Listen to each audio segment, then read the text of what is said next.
ఓం శ్రీ గురుభ్యో నమః.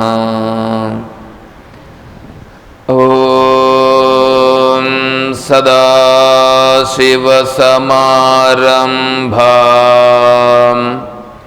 శంకరాచార్యమధ్యమాం తత్వవిదానందపర్యంతం వందే గురుపరంపరాం.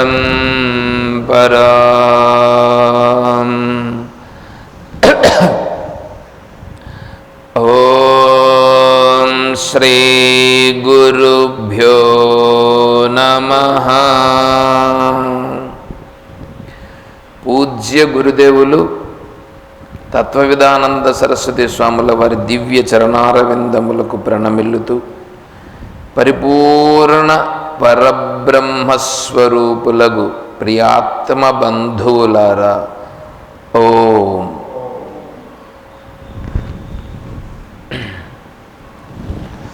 మనం ప్రశ్నోత్తరి విచారించుకుంటున్నాం.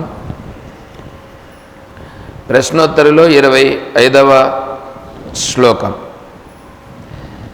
కే దస్యవః సంతి కువాసనాఖ్యాః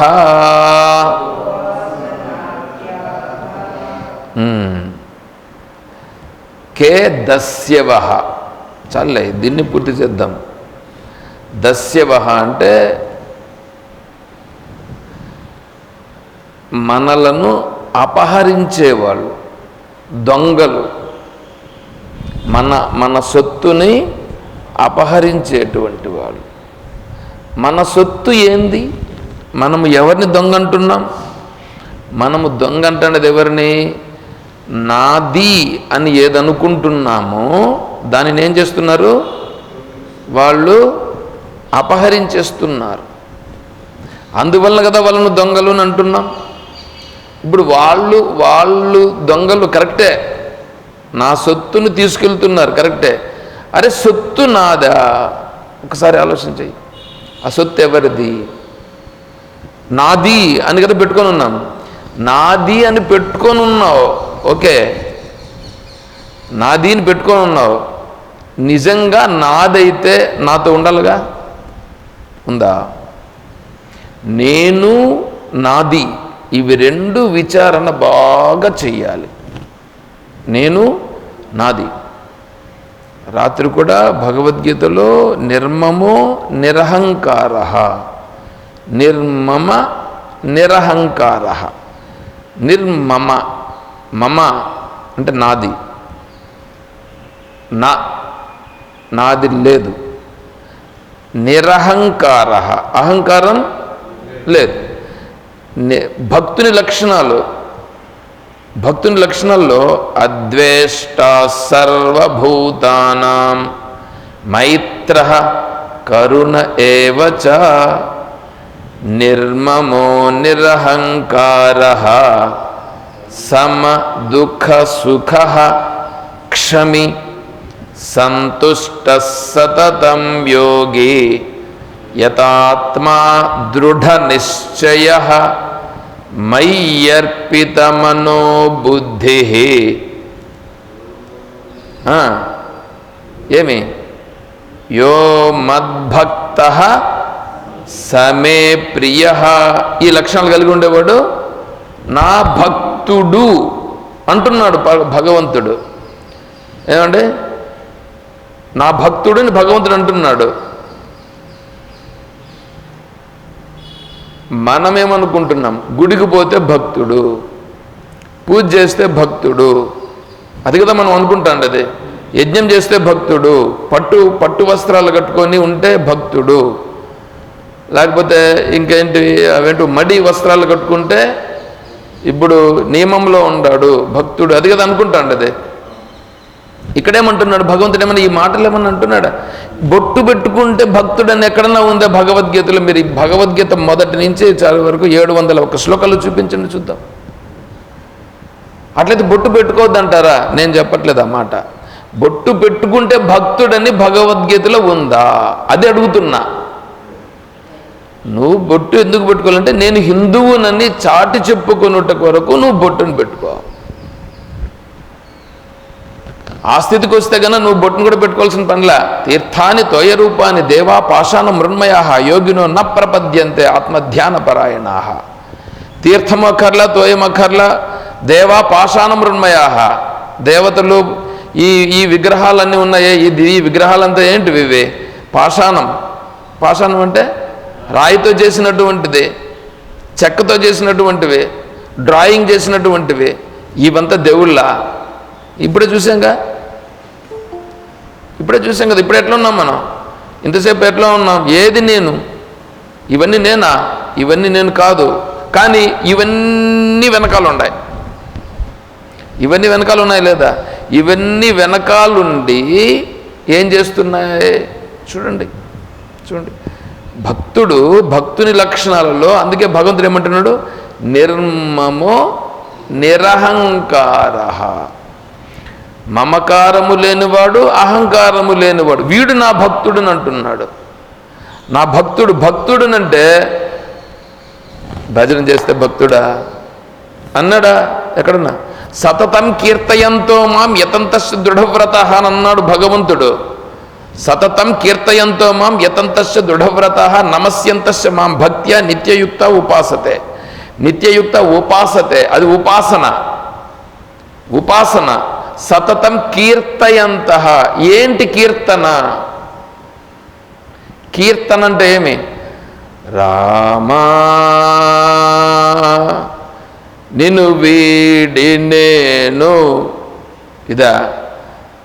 ఇదా కీర్తన? అంతారామమయం, ఇది కీర్తన? ఇది కాదు, శబ్దం కాదు కీర్తన. అంతారామమయం శబ్దం కాదు కీర్తన. అర్థమవుతుందా? మరేంటి? శబ్దము కాదు కీర్తన,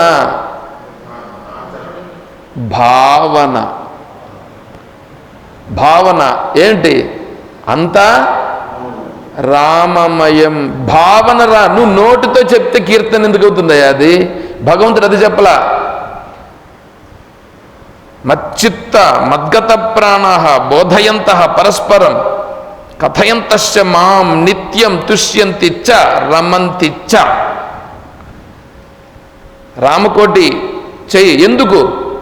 రామనామ భావనలో నీ మనస్సు నిలిచేదానికి చెయ్యి. అంతేగాని అహంకారాన్ని పెంచుకునే దానికి మేము రామకోటి చేస్తున్నాము. ఎవడు చేయమన్నాడు? దీన్ని చెప్పినాడా? భగవద్గీతలో చెప్పినాడా? ఇవన్నీ తెలుసుకోకుండా ఇష్టం వచ్చినట్లు వేషాలు వేషాలు రామకోటి చెయ్యి. రామనామమును చెప్పి రామనామములో అంతా రాముడే అనే భావనలోకి వెళ్ళు. వాడు వస్తాడు, రామ రామ రామ రామ రామ. ఇదే రామకోటే. నాకు భలే కంపరమెత్తుతుంది ఇట్లాంటివన్నీ. వాటికి నన్ను పిల్లొద్దండి. అట్లా చేసేటప్పుడు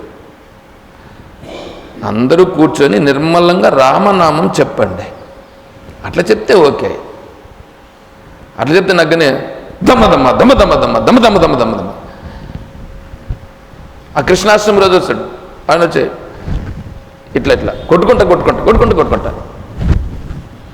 ఏ యాక్షనా? యాక్షన్ చేస్తే కృష్ణుడు కనిపిస్తాడా? ఆ రాధాకృష్ణుడు కలిగారు. అసలు రాధ గురించి ఎక్కడుంది? భాగవతంలో చూపించు. రాధ ఎక్కడుందో? భాగవతంలో రాధ అనే పేరే లేదు. దానికి ఇంకొక కథను కలలేదు. మళ్ళా ఎవడయ్యా చెప్పింది నీకు? అసలు భగవద్గీతలో ఎక్కడన్నా రాధ అని ఉందేమయ్యా?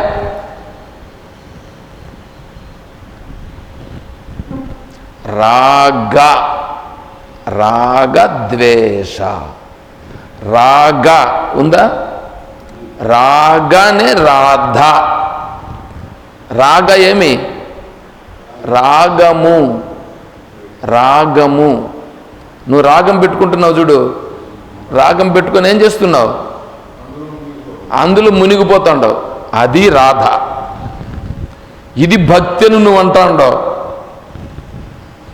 తెలిసి మాట్లాడు, తెలియకుండా నా దగ్గర వచ్చి కథలు చేయొద్దండి. నేను తత్వవిధానంద స్వాముల వారి యొక్క శిష్యుడను.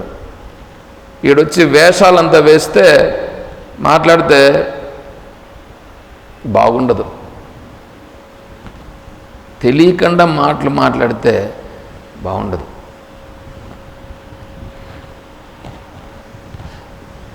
నేను నిన్న శబ్దమంజరి బుక్ తీసుకొని శబ్దమంజరిని చూస్తున్నా.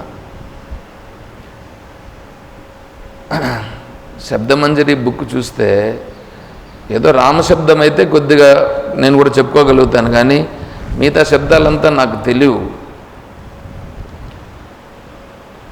శబ్దాలను చూద్దాము ఏమేమి ఉన్నాయి ఎలా చెప్పినారని చూస్తే మతిపోతా ఉంది. ఇప్పుడు కే ఇక్కడ ఏముంది? కే దస్యవహ అని ఉంది కదా. దస్యవహ అనేటువంటిది ఒక శబ్దం ఉంటుంది. దస్యవహ అంటే అర్థమేమిటి అనేది. దస్యవహ శబ్దం. దస్యవహ అనేది శబ్దం. ఆ శబ్దమునకు అర్థమేమిటి చూడండి. దాన్ని దస్యవహ అంటే ఎట్లా, దానిని మళ్ళీ శబ్దాలకు మళ్ళీ మారుతుంది. రామ రామః రామౌ రామాః, హే రామ హే రామ హే రామౌ, రామం రామౌ రామాన్, రామం రామేణ రామాభ్యాం రామేభ్యః, రామాయ రామాభ్యాం రామైః. చూడండి ఎట్లా రామనామానికి రామ శబ్దాన్ని ఇలా తీసుకుంటారు. దానికి ప్రథమ ద్వితీయ తృతీయ చతుర్థి పంచమి షష్ఠి సప్తమి ఇవన్నీ వస్తాయి. ప్రథమ ద్వితీయ బహువచనం ఇవన్నీ వస్తాయి. ఇట్లా 7 మూల 21 శబ్దాలు వస్తాయి. ఈ శబ్దాలను తీసుకోవాల్సి వస్తుంది. తర్వాత 8 సంబోధన ప్రథమ విభక్తి అనేది ఒకటి వస్తుంది. ఇవన్నీ చూస్తే శబ్దాలను చూస్తూ ఉంటేనే ఒక్క శబ్దాన్ని పలికినామంటే ఆ శబ్దానికి అర్థం ఏమిటి అని ఉంటుంది. ఇప్పుడు మనమందరం మాట్లాడుకుంటున్నాం కదా, మనం మాట్లాడుతున్నామంటే ఒక శబ్దంతో మాట్లాడుతున్నాం. అమ్మ అన్నాం కదా. అమ్మ అంటే ఏంటి? అమ్మ ఏంటి? అమ్మ శబ్దం. నువ్వు అమ్మ అని ఎందుకు అంటున్నావు? ఆ వ్యక్తిని చూచి అమ్మ. నీకు ఫస్ట్ నేర్పినటువంటిది, కనిపించినది, తెలిసినది అమ్మ. చూడండి ఎట్లా ఉందో. అంటే శబ్దానికి అర్థం, శబ్దము అర్థము. ఈ శబ్దాలన్నీ ఎందుకున్నాయి? నీకు అర్థమును తెలుసుకునేదానికి, అంటే నువ్వు వ్యవహారం చేసేదానికి ఉన్నాయి శబ్దాలు. దాంట్లో ఏ శబ్దానికి ఏమి అర్థము అర్థమవుతుందా? ఏ శబ్దానికి ఏమి అర్థము? రామ రామ రామ అనేది శబ్దం. నువ్వు అర్థాన్ని పట్టుకొని ఈ రూపాన్ని పట్టుకున్నావుగా. రూపమా నీకు కావాల్సింది? శబ్దమా? భావన దగ్గర ఆ రూపం ఎక్కడుంది? ఇప్పుడు ఏడ చూపించు రూపం. సరే, ఆ రూపం ఆడుంది, కనిపించింది. రాముడి విగ్రహం పెట్టుకున్నావు. ఏముంది ఇప్పుడు? రాముని విగ్రహం కనిపిస్తే నీకేమైంది? రాముని విగ్రహం చూసేదానిక నువ్వు వచ్చింది? రామ భావన కలగడానికి వచ్చినావా, లేదా రాముని విగ్రహాన్ని చూసేదానికి వచ్చినావా? రామ భావన అంటే ఏంటి? రాముడు అంటే ఏంటి? ఇప్పుడు సత్యధర్మపరాయణుడు. రామో విగ్రహవాన్ ధర్మ. మారీచుడు చెప్పిన మాట. మారీచుడు రాక్షసుడు. రాముడు అంటేనే అసలు రాక్షసులకు రాముడు అంటేనే కాదు, ఆయన పైన విరుచుకుపడతారు. అట్లాంటి వాడు చెప్పిన మాట ఏమి? రాముడా ధర్మస్వరూపం. అంటే ధర్మస్వరూపం నీకు రావాలా. ధర్మం అంతేకాని విగ్రహం కాదు ఇప్పుడు నీకు కావాల్సింది. ఇప్పుడు ధర్మాల భావనలకు రా, భావనలోకి వస్తే తెలుస్తుంది. ఇప్పుడు కీర్తయంతో మాం అనే దానికి చెప్తున్నా నేను. ఎవరిని కీర్తించాలా? రామ రామ రామ రామ రామ రామ. ఇప్పుడు చూడండి, రామ రామ రామ రామ రామ రామ రా. ఈ కండ్లు కూడా, కంటి రెప్పలు కూడా ఎగరేస్తారండి. రామ రామ రామ రామ రామ రామ. ఎట్లా ఇవన్నీ ఇవి చేస్తే నీకు భావన కలుగుతుందా? ఇతరులు మెప్పించడానికి చేస్తున్నావయ్యా. ఇతరులకు మెప్పించడానికి చేసే దేవుడికి అయ్యా కావాలా? ఇతరులకు మెప్పించేదాని వల్ల వాళ్ళ దగ్గర డబ్బులు తీసుకొని గుంజుకొని తినిపోతూ ఉండవు. అందుకే నేను చెప్పా, ఈ రామకోటల్లో కూడా నేను ఇదే చెప్పాను. ఒక గంట సేపు వచ్చిపోతామని మీరు ఇప్పుడు చేస్తూ ఉండేది. నేను ఇప్పుడు వాళ్ళతో ఆ మాట అనలేదు, కానీ ఇప్పుడు అంటున్నా. ఏమండి, మీరు రామకోట చేస్తున్నారు కదా, రామకోట చేస్తున్నారు అనుకోండి. నేనేమంటున్నానంటే, రామకోటి నువ్వు చెయ్యాలన్నా వాళ్ళ దగ్గర చేయించాలన్నా? ఎవరు చేయాలి? నేను చేయాలి కదా. నేను చేసేదాని కొరకు వాళ్ళను పెట్టుకొని నేను కూర్చొని రామభావంలోకి పోతున్నానా అనేదన్నా చూడు.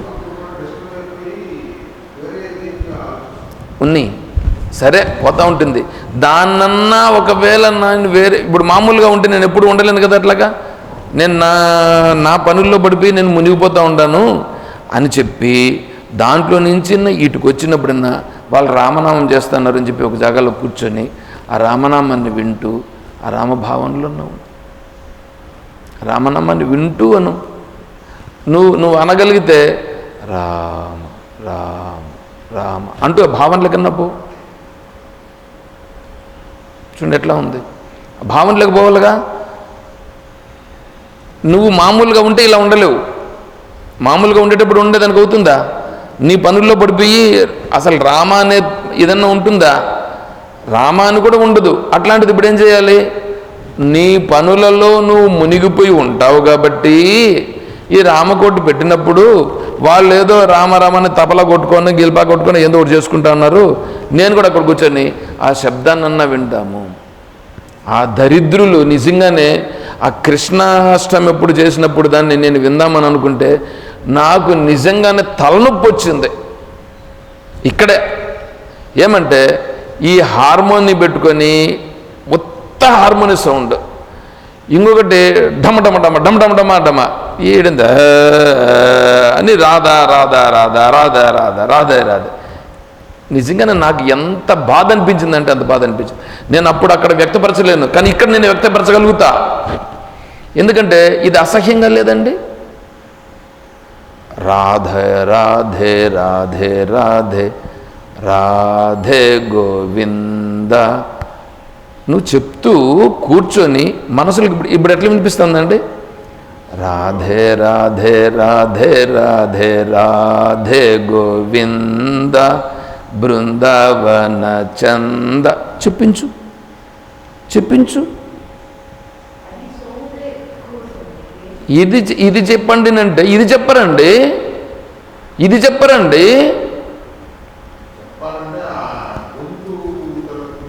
పెట్టుకొని ఇట్లా చేసేది అంటే వాడి మీద ఈడి మీద వాడు ఇట్లా. ఇది ఎవడికండి కావాలా? అందుకే నేను ఆశ్రమం అని అంటుంటాను నేను ఎప్పుడు కూడా. కానీ నేను ఉండేది ఆశ్రమంలో ఉన్నానంటే దీనికి మళ్ళీ ఆశ్రమం అంటే దానికి మళ్ళీ ఇంకా వేరేటివన్నీ కూడా చెప్తాం. ఆశ్రమ త్రివిధ హీన మధ్యమ ఉత్కృష్ట దృష్టయ ఉపాసనోపదిష్టేయం. ఎంత మళ్ళా పోతుంది, చాలా ఇది పోతుంది. కాబట్టి సతతం కీర్తయంతో మాం రామకోటి చేస్తున్నామంటే నిర్మలంగా కూర్చొని దానికి నియమాలు పెట్టుకోవాలా. రే నాయనా నువ్వు ఇలా పాడు, నువ్వు ఇలా పాడు. మనం కూడా అందరూ కూర్చొని మనం కూడా రామనామని చెప్పాలా.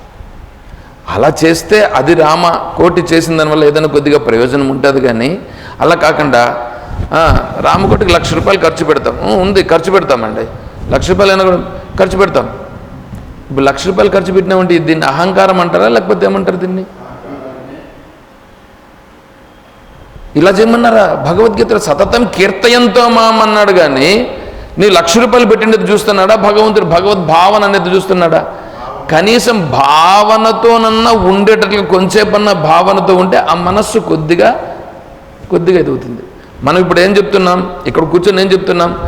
ఏదైతే నేనున్నానో దస్యవహ దొంగలు. ఏ దొంగలు? కహ, ఎవరు వాళ్ళు? ఆ దొంగలు ఎవరు? అర్థమవుతుందా? దొంగలు ఎవడు ముందు తెలుసుకుంటే కదా నువ్వు వాళ్ళ దగ్గర జాగ్రత్తగా ఉంటావు. రామనామం చెప్తా అంటే నేను రామనామాన్ని చెప్తున్నానా? చూడు,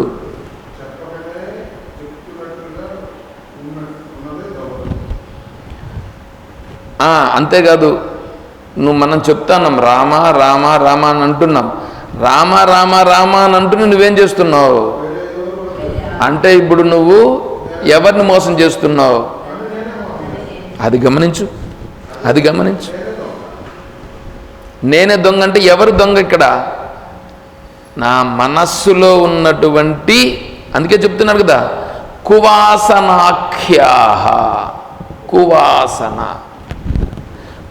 వాసన, సువాసన, కువాసన, చెడు వాసనలు, దుర్వాసన దగ్గర మీరు కూర్చుంటారా? దుర్వాసన వస్తామంటే ముక్కు మూసుకొని పోతారు, లేకపోతే గుడ్డ పెట్టుకొని పోతారు. ఇట్లా గుడ్డ లేకపోతే ముక్కును మూసిపెట్టుకొని పోతారు. ఇప్పుడు చెప్పండి, ఇప్పుడు ఆడ దుర్వాసన వస్తా అంటే నువ్వు ముక్కు మూసిపెట్టుకొని పోతున్నావు కదా. ఇప్పుడు ఇక్కడ వస్తే నీ రామకోటి చేయడానికి వచ్చినావు. నువ్వు రామకోటి చేస్తావో చేయవద్దు, దానికది విడిచిపెట్టు. రామ భావనలోకి పోతున్నానా?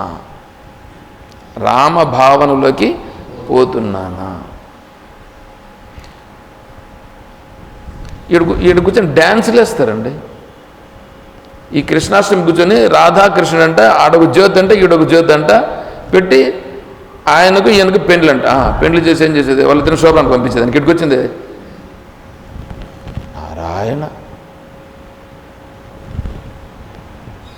ఈ మాటలు మాట్లాడితే కన్నా ఆయనకేం తెలుస్తుంది? ఇప్పుడు నేను ఎక్కడికి తీసుకుపోతున్నా? నీ స్వరూపానికి తీసుకుపోతున్నా. స్వరూపానికి తీసుకుపోయేది గొప్పనా, లేదా నిన్ను స్వర్గలోకానికి తీసుకుపోవడం గొప్పనా? స్వరూపం లేకపోతే లభంతే బ్రహ్మ నిర్వాణం ఋషయ క్షీణ కల్మషాః.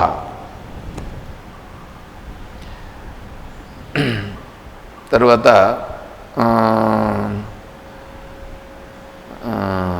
4వ అధ్యాయంలో ఇంకొకటి శ్లోకం ఉంది.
లభంతే బ్రహ్మ నిర్వాణం ఋషయ క్షీణకల్మషాః ఛిన్నద్వైతాయతాత్మాన సర్వభూతహితే రతాః.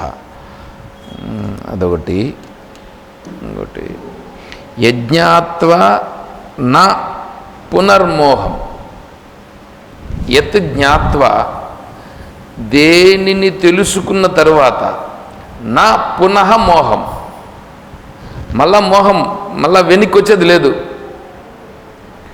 ఒకసారి బురదలో పడినాం, ఈ బురదంతా ఒంటికి అంటుకునింది, దుర్వాసన వస్తూ ఉంది. ఇది దుర్వాసన అని చూసినాం. ఈ దుర్వాసనతో ఎట్లనైనా ఉండేది అనేసి మనం అనుకొని దాన్ని కడుక్కునే విధానం తెలియకుండా ఉండింది. సరే నీళ్లు దొరికినాయి, కడుక్కున్నాం. కడుక్కున్న తర్వాత ఏమవుతుంది, మళ్ళా పోయింది.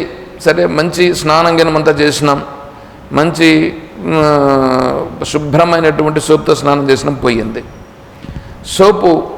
సోప్ ఏంటి, దుర్వాసనను పోగొట్టేదానికి సోపును వేసుకున్నాం. సోపు వేసుకున్న తర్వాత ఆ సోపు బాగా నురుగొస్తుంది. ఎందుకు నురుగు వచ్చింది, సోపు స్వభావం బాగానే ఉంది. ఆ సోపుని ఎందుకు వాడినాం, ఈ దుర్వాసన పోగొట్టుకునేదానికి వాడినాం. ఇప్పుడు నీళ్ళతో ఈ సోపు బాగుంది కదా అని చెప్పి అలాగ పెట్టుకుంటాం ఆ నురుగునంతా, మళ్ళీ నీళ్లు పోసి దాన్ని కూడా కడిగేస్తాంగా. కడిగేసి ఇప్పుడు ఏమవుతుంది, శరీరం ఏమవుతుంది, శుభ్రంగా అవుతుంది. ఎంత హాయిగా ఉంది. ఇప్పుడు ఉండిన తర్వాత మళ్ళా పోయి బురదలో పడితే మళ్ళీ అదే పరిస్థితి. అది అక్కడ జరుగుతుంది. అక్కడంటే వ్యవసాయం చేసేటువంటి వాళ్ళు రోజు చేయాలి కాబట్టి చేస్తారు, ఓకే. అదక్కడ మనకు దాన్ని ఇక్కడ ఉదాహరణ తీసుకో. ఇప్పుడు ఎందుకు స్నానం చేసావు, బురద అపరిశుభ్రంగా ఉండవు, నీకు ఇబ్బందిగా ఉంది కాబట్టి కదా చేసావు. ఇప్పుడు కువాసనలు, దుర్వాసనలు ఉన్నాయిగా, మంచి వాసనలు, కువాసనలు. ఇప్పుడు దుర్వాసనలు అనేటువంటివి పోగొట్టుకోవాలన్నా వద్దా? దుర్వాసనలు పోగొట్టుకోవాలంటే ఎట్లా పోతాయి?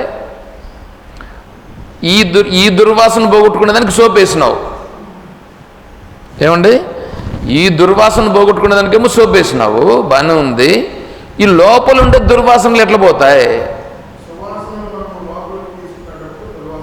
ఆ సువాసనలు దాంట్లోకి ఇప్పుడు రా. ఏమిటి ఆ సువాసన? ఏది పెడితే ఆ లోపల ఉండే దుర్వాసనలు పోతాయి. అంతకన్నా శుద్ధి ఎట్లా, ఏమి చేస్తే అది శుద్ధి అవుతుంది, అది కదా. శుద్ధ మనసుగా ఎట్లా మార్చుకోవడం? తెలివిగానే కదా ఉండం అందరూ. ఇప్పుడు తెలివిగా లేకుండా ఏముండవు, మీరందరూ తెలివిగా లేరా?